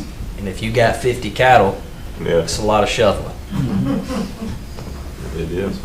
You have to have a lot of land, have to get I mean, Does, there's some larger tracts, you know, that are in the city that would, you know, to me, and you and I, again, we talked about this, and I think in having some kind of, you know, just because I like cows, and you live next to me, doesn't mean that you like to look at my cows. Or you like them to get closer to your house or closer to your property. So, I mean, if there's some kind of buffer that we can discuss to potentially separate that potential problem, because I'm sure it's happening now that we're getting complaints, I would think. And you just also wonder if someone decided to have a bunch of cows, would that devalue the value of your property if you're a neighbor? I mean, somebody might say, I just didn't want to. But typically, would there be larger tracts, contiguous to larger tracts? I mean, I don't know. This is like cleaning your house. When you clean your house, one thing leads to another. Yeah, I know, and we don't think we knew it was gonna be a huge undertaking. Yeah, it's a lot. And, you know, it's a lot to it. let me ask you a question. Does any You of can't that, ask this, right now, you can't. you can't ask a question? Okay, I'll ask after. Ask after. Not that we're not trying to answer, but it's just. I don't know, it's It's set tough. I mean, it's precedent.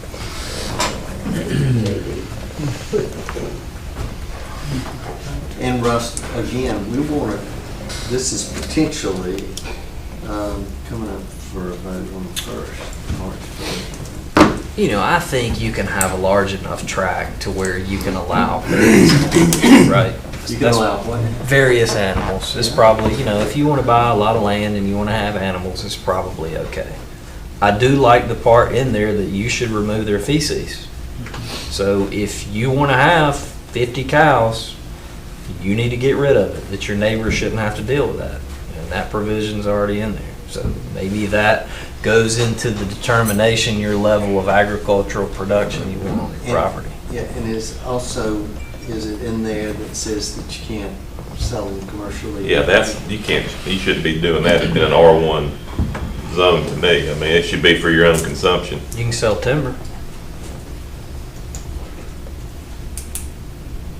So I can go, if I'm in R1 and I've got enough timber, I can have a timber cruise and I can come and have them come and. Absolutely. So those are some of the. But you're selling timber, but that's for your own, I'm not selling you a cow. If I'm selling timber, I mean, I don't know, that seems like it's a little bit different. But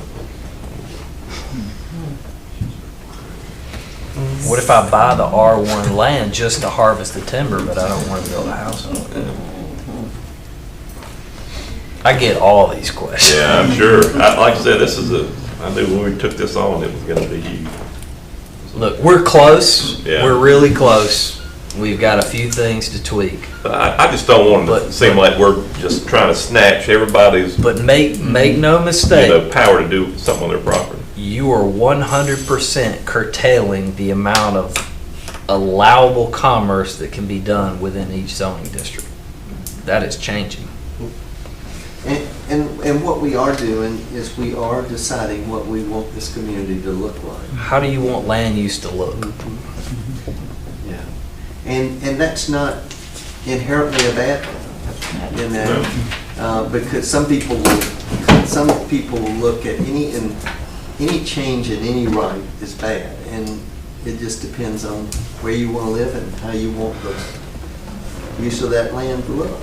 And so, and it is like planning a house. It's just one thing leads to another, and it's more complicated than it looks. When did we begin this process, Russ? About a year ago. I know. Maybe more. Months ago. Somebody said, well, did this just start? No, it started months ago. And I think once, you know, not everything's written in concrete. Let's say we feel like we've got all the input, and we've massaged it as best we can to conform to what our vision is and what we think our constituents think that their vision should be, of who we represent. But I mean, nothing's written in concrete. I mean, if something came up, it's like, man, that's a really good idea. We didn't think about that. I mean, I don't want to say that we're going to just have a free-for-all, start amending zoning that we just approved, but I mean, certainly there is room for that where it makes sense. Right, so that's one of the questions that we've always, or not always, but it's come up 2 or 3 times about government use facilities being precluded from the zoning regulation, right? Because my understanding as the governing body, you receive those powers from your charter, from the Constitution. You are the body that is responsible for the land use. So you can change it whenever you want. You just have to follow the statutorial process that's in the law of what you got to do to change it. Nothing would preclude you from changing it at any point in time. Concern for me is that we're looking at March 1st to adopt zoning ordinance and the map, and we have our next public hearing a week from today. I have to have an ordinance ready by March 1st, and Mr. Johnston has to have his part ready before I can get my part ready. We're getting down to the wire. So I say all that because we probably, if y'all are needing to think about some of these things and understand that, we probably need to look at another date for a specially set meeting For the to zoning, make some decisions so it can be finalized. you are good under pressure. And we probably need to have it pretty much put together so we can get it back online, the most recent changes. Maybe schedule a work session of some kind. That's fine. It's a bad thing, but it's a good thing, right? We're running out of time, but the good thing is we have a lot of public interest. We're receiving a lot of comment to help develop it, so that's a good thing. Work session, how soon? Next week?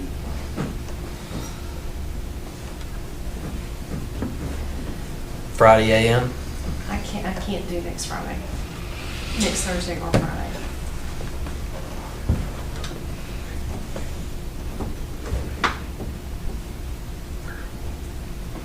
Whatever council. Could we do next, I don't know, they meet in here on Tuesday, but could we not just meet upstairs? We can, or if you want to do an AM, whatever y'all want. If you want to do a lunch. We got that evening at 5. Next Tuesday. Okay. Yeah. Next Tuesday. Well, no. it's What time something- on next Tuesday? Just in the evening, I don't know if Which one Is is it it? before the council meeting or in the morning? No, we can't meet next Tuesday though. yeah, but we could meet upstairs though. In the break room at the same time. What is, everybody, morning time, of AM a better. certain date? Yeah, AM better for me. Yeah, same here. What about you, Mr. Reed? Doug? Sometimes, I mean, Early, maybe. well, we could either do it really early or over lunchtime, but is an hour enough to get it anyway? And then we could have lunch, and we're going to probably most times go to lunch. But if we did it early, that's. I like, can you do it Friday? No? Not that day. We've already got stuff lined up all next week. Tuesday? During the day. Me at night, not at day. I could send an email out Oh, to see if maybe another day next year. 2 brief issues for executive session. Oh, don't forget about the pickleball courts. Oh. Yeah, I was gonna bring that up, another Sorry. business, to, then you would, whenever you're ready. Okay, before we go into executive session, is there any other business? What we're going into executive session Yeah, for? everything. We always going for everything. Okay, it just, we didn't say that. But we got other business first. Yeah. If y'all remember, I brought up last week, last meeting, excuse me, about our feelings about potentially naming the pickleball courts after Gary Self. Again, I was approached by a group that would like to ask to have the ability to do that, not on the city's dime per se, but just the permission to do it in his memory, which, I think a couple people talked about it. But I would like to get back with them and give them an answer about the council's feelings, the city's feelings about that.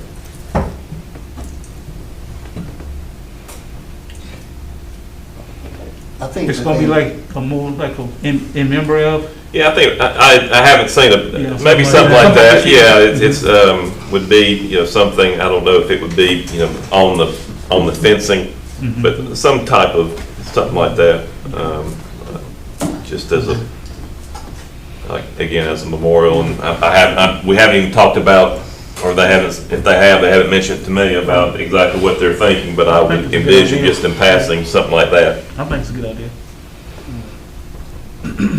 And I think it really would be appropriate because we probably, whether we would have pickleball here now, we might well have it, but he certainly got the effort started Yeah. He did. to do it.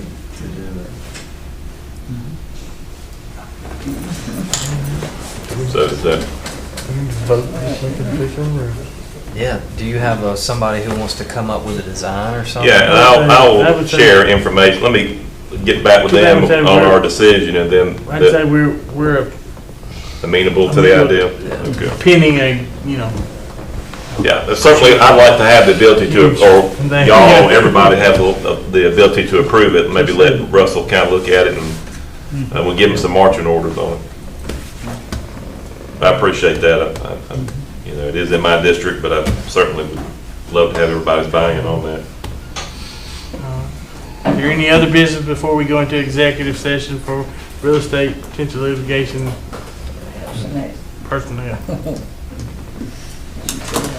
All of them. So, I need a motion.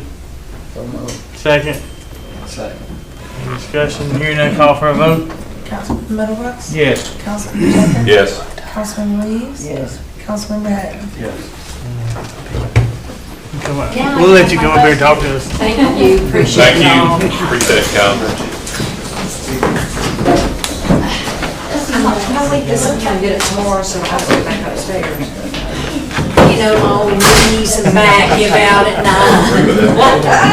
Keep going all day. Those are some-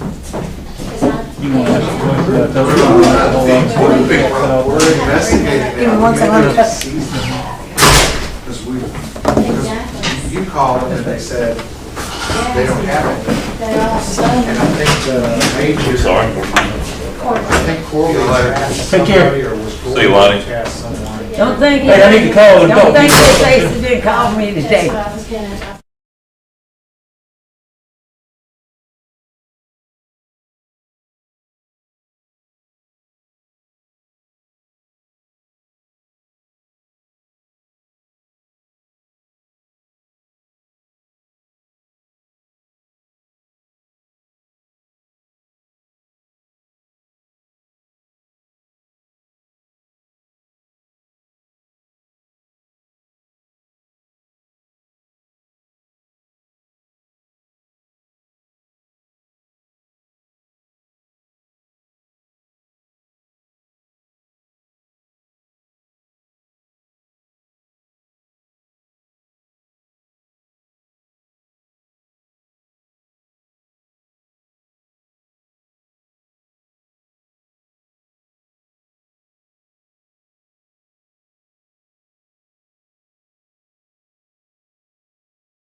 Get a motion to adjourn.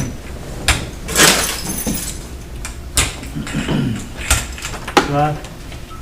Take a motion, no, I'll make a motion to to adjourn. return the meeting. Second. All in favor? Aye. All right, you can go cut it off.